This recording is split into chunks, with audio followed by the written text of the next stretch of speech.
you can use smokeless powder in this. I'm not saying that you should not use it or whatever, but there are things, and I'm going to make a separate video on making the decision of smokeless or black powder and the pros and cons, equipment needed. There are companies that reload ammo for this, Cowboy Action, this and that. And Remington has a jacketed bullet 4570 load that basically says safety using all guns, which includes a trapdoor, and one fella has a video where he's shooting this bullet, can't hit nothing. And what happens is it's a misunderstanding. People are taking something that's 120, 140 years old, trying to use it with modern methods, and the results aren't that good. Okay? So you have to make a decision. Do you want to go back and try to replicate as original the conditions of firing the gun? Are you going to fire the gun? Are you casually interested in firing the gun?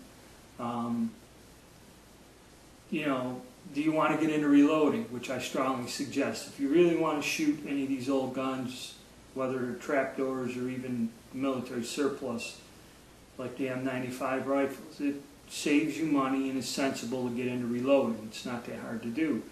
But on the other hand, there are a lot of people that don't want to do that. They don't want the equipment, they don't want the expense of getting more equipment, bullet casting equipment, and a time-consuming process of reloading the ammunition.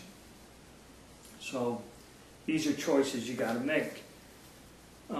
If you reload and try to do things in a certain way, you may have better results than if you just bought ammunition from somewhere. I'm not sure. I don't. I personally reload myself. I don't buy ready-loaded ammunition for most of these, especially these antique guns. So once you get through all of that, you decide what are you going to do. Are you a casual shooter, whatever? Best thing to do, figure out what you have, figure out what you're buying, and if you're paying the right price. And then, are you going to use it? Then you have to go into the choices of reloading. And the one thing I've seen people do, like I said, tearing off the sights, and the next second thing is, people put a small diameter hard cast bullet in these guns. Now, a modern replica may have a different groove diameter, which is smaller, and that'll work perfect, fine, great, target shooting, whatever. But if you don't put the proper cast bullet in here, this gun, the way it's designed, has a tendency to get lead deposits in the barrel. And that comes from undersized hard cast bullets and creates leading, which is a big problem.